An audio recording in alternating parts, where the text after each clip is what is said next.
Anna, qu'est-ce calcul qui est battu en 1979, que acabes la fi dels anys 30, de la trentena, que has començat com a esquiadora, que has fet una carrera desportiva.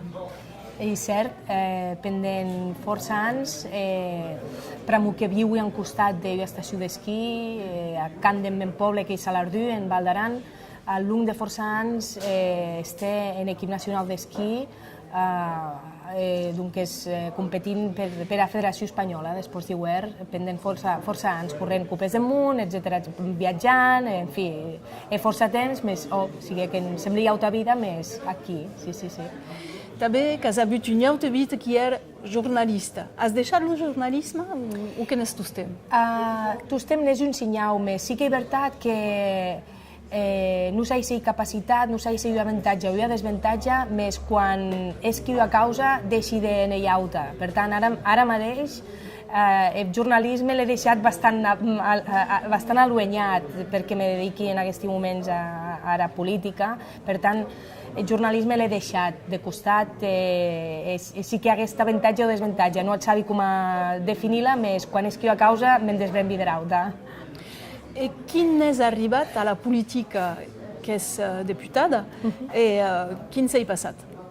Això que ha passat a força catalans i a força aranesi. Ha passat que hi ha hagut un dia, que sigui el 1 d'octubre del 2017, que tots els catalans i tots els aranesi podíem haver el dret d'autodeterminació de Catalunya, podíem anar a votar, i aquesta votació, la votació lliure, lícita, legítima, legal, digna, se convertit en un malson perquè l'estat espanyol desplega tots aquests males arts, desplega 6.000 policies que havien com a objectiu impedir aquesta votació. En aquest dia la meva implicació social canviat de cop perquè me sentia maltractada per l'estat espanyol en tot pensar que hi havia un dret fonamental que era poder votar. Pensi que hi ha el dret més important i més valuós que hem en una societat, poder decidir. En aquest dia aquest dret se veia menyspreat, hi ha hagut una repressió molt forta per part de l'estat espanyol. Aquí ho sigui aquest punt de partida de la meva, diguéssim, activitat política posterior. Hi ha hagut, donc, en tot sentit, un renouvellement del món qui han pres consciència de la valor de la política. Pensi que però que normalment era política, i encara ara, ha mala fama, és un art que no agrada.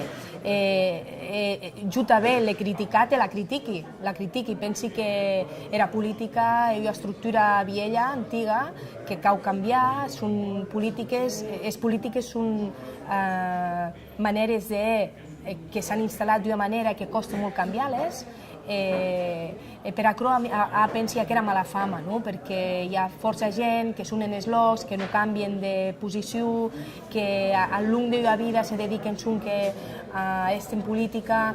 Al final és un servei que tu das al poble que no pots entendre com un servei que l'has tu mateix. Més, al long d'aquests anys pensi que s'ha capvirat això. La gent era descontenta, i jo que enteni, perquè 4 dies era a l'altre costat. És fàcil criticar els polítics per això, però també enteni que quan és en política, com ara i en el cas, costa molt canviar aquestes dinàmiques, costa molt, perquè són estructures antigues, molt estructurades, costa canviar aquesta dinàmica. La gent ha pres consciència a partir de l'1 d'octubre. Abans no se parlava de política, ara pensi que tots porten a la gent un punt de cor polític i de reivindicació que abans pensi que no existia tant. No existia tant, però avui el dia que sembla també limitat el poder d'acció qui habite en politique, que hi ha un combat de cada segon, de cada minut, de cada dia. Hi ha un combat exactament de cada minut, de cada segon i de cada dia, però que tindràs compte que hi ha un joc de legitimitats, hi ha un joc d'estats, hi ha un joc d'identitats, hi ha un joc de somnis, hi ha un joc de llibertats que se n'hi ha una que és més forta que l'altra, aquestes llibertats, aquests drets que tu vols a mi endavant són constantment cegats, no són constantment caperats, no sé com dir, no sé com dir, són... Sí, netejades. Talladi, exacte, són talladi, no? A la vegada tindràs compte que cada viatge que tu vols a veure aquesta aspiració legítima costa, però que... Jo també tinc un exemple, que soy com una parella, i un home i una hemna, o una hemna i un home, o dues hemnes, o dos homes, i tant ell. Ell una parella. Aquesta parella se vol separar. Més, abans de separar-se, hi ha un maltractament, normalment. Arriba un dia que l'home o la hemna diu, però me vull separar. L'home o la hemna no deixa, dius, no, tu has d'estar amb jo. Home, no so venc amb tu, me vull separar. Que maltracte, dius, no, tu t'has de quedar amb jo. Aquí on anem? Ella diu, segurament, tot bé, també cal dir, tot bé per una qüestió econòmica. Catalunya aporta a Espanya més del que Espanya retorna, però també se pot eximir també la parella. Un treballa molt, l'altre ha de pidular tot el temps, no? I al final dius, escolta, jo així ho treballo i tu no me deixes ni comprar meus pantalons, no? Meti aquests exemples bàsics, però pensi que al final ell ensenyau això. Quan una persona se vol emancipar o vol estar lliure, se dan les condicions, per què no? Per què no, no? Perquè hi ha molt que són pas d'acord, finalment. Aquest món, quand també hi poder de dir ou d'empachar. Donc hi ha hagut pendant setmanes i setmanes un empachar, essayer d'empachar, essayer de desqualificar les persones de les ficar en presó físicament, de les empresoir, que són causes greus do costat dos drets humans que es passen aquí, que é increïble. Sí, és increïble, no hi ha altra paraula, és ignominiós, no ha nom, no se pot descriure, ja dir, són persones que han permès que la gent pogués votar legítimament, però que en son programa electoral atau et dirien, ja dir, totes les persones que han estat empresonades són que han estat empresonades per sues idees. Això en segle XXI, penso que tots els partits que siguin demòcrates, tots els partits que siguin que hagin una sensibilitat amb els drets humans, no poden barrar els uells, no poden metre-se la vena en els uells, han de rebel·lar-se. En canvi, hi ha força d'aquests partits, PP, PSOE, Ciutadans, inclús Podemos, que se queden en marge de poder perquè és més còmode, no? Està passant una causa gravíssima en aquests moments en Catalunya, que cauen presoners polítics, són presoners polítics, la paraula és presoners polítics, per molt que diguen que no, la paraula és que hi ha presoners polítics, hi ha persones que són empresonades per les seves idees, la demostració és que el delicte que se les imputa en Espanya, per qual són en la presó no han de tan solet la presumpció d'innocència, encara és més gravíssim, aquestes persones no han la presumpció d'innocència, o sigui, les han empresonat sense dar-les aquesta presumpció. En altres país, com per exemple Bèlgica, per aquest mateix fet són en llibertat. Amb això, qualsevol persona que no cau és independentista, qualsevol persona que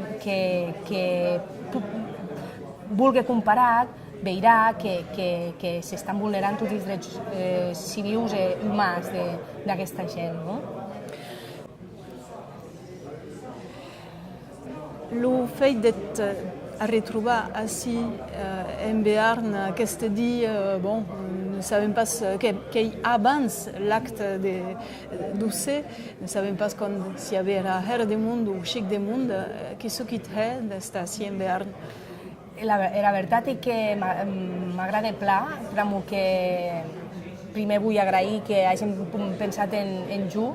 Jo soc nova en política, no soc política clàssica, no m'agrada discursos polítics, simplement s'ageré d'explicar-me el que millor puga. M'he força il·lusió estar en Béarn, però que era la meva primera vinculació també amb Béarn ha estat justament amb la música. M'agrada força la música, soc pla seguidora de grups musicals, des de Jean-François, passant per Nadal, per força més, Força d'Auti, Família Artús, les coneixi força, però que quan era jornalista en Val d'Aran, ella de l'AEG, un programa de música occitana, hi ha hagut aquesta vinculació tostent amb... La meva primera vinculació ha estat també a la música i penso que seguirà tostent amb aquesta macro, no? Per tant, soc la contenta d'estar així. Quim Torra, la qüestió... Quin s'ha passat aquesta elecció dins rocambolesca, finalment, que cal trobar una solució també?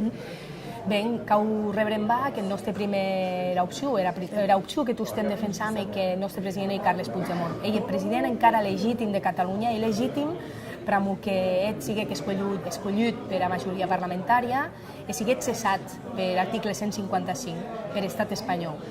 Ell no ha perdut les eleccions, ha sigut cessat. Per tant, ell és el nostre president encara. I aquest president ha hagut d'exiliar-se, el vicepresident ell en la presó, i nosaltres definíem el nostre programa electoral com a cap de cartell, com a cap de llista Carles Puigdemont, però que en estat espanyol en cap moment ens digué que no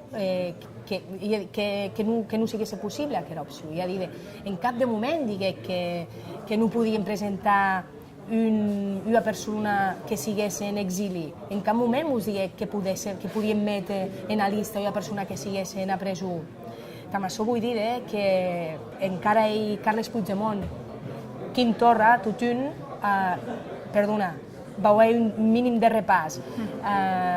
Volguérem investir a Carles Puigdemont el 30 de gener, l'estat espanyol no ens deixa. Volguérem investir Jordi Sánchez, que anava dujau de la llista. En presó. En presó. L'estat espanyol no ho deixa gesse de ple d'investidura, causa que no ha passat ni tan solet amb gent que ha estat laguens des estructures de quan el País Basc hi havia diguéssim aquest tota la lluita basca, hi havia un dirigent que estigui a presó, ho deixaren anar a debat d'investidura poder votar. Jordi Sánchez no ha estat possible. Entre sau lloc, avui hem candidat Jordi Turull. Jordi Turull, que un primer debat d'investidura entre el primer debat d'investidura i el segon debat d'investidura, però que avui de besuny era majoria simple, també els vots de Junts per Catalunya, Esquerra i CUP, en aquest impàs, d'un dia a l'altre, Jordi Turull entreguen a presó. Ja ho té viatge, perquè era d'hora, ara demora del judici. No ho deixaren demorar al judici i l'empreso eren d'empús que és el primer debat d'investidura. O sigui, qualsevol persona, torni a repetir, que no sigui independentista i que vegi totes les accions que han anat en l'estat espanyol contra el poble català, veurà que hi ha un abús de poder total, que hi ha un abús de poder judicial, que s'ha metut laguens de poder polític, que en aquests moments, en aquesta situació, no per culpa dels catalans, els catalans, els aranesos, pacífics, és que de veritat volem caminar de cap a un procés constituent, una república, una societat més transparent, no tan jerarquitzada, això que parlàvem dels polítics abans, més neta, no? S'està veient en aquests moments que tot i aquell pas que hem volgut dar han estat tallats. Fins final hem escollit a Quim Torra. Quim Torra ha estat el nostre president escollit en consens amb Carles Puigdemont, més avui, precisament avui, era la seva presa de posició, eta és un gest simbòlic que entre els presidents se passen un medalló, se la passen en coig, se la meten en coig, quan un deixa d'este president ja ho tenen.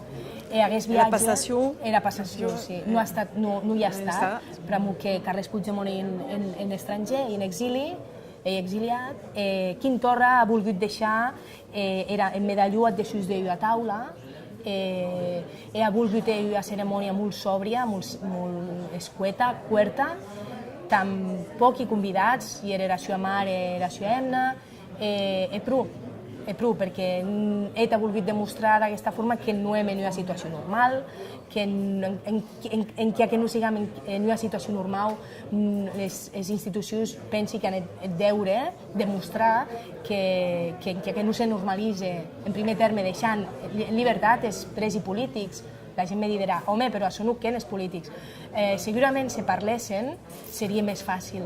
Si parlessin l'estat espanyol, amb el president Mariano Rajoy, amb Quim Torra, que ja han demanat, tot i els que han anat passant des de Turull en què a Torra han demanat diàleg, seria més fàcil, digueu, no?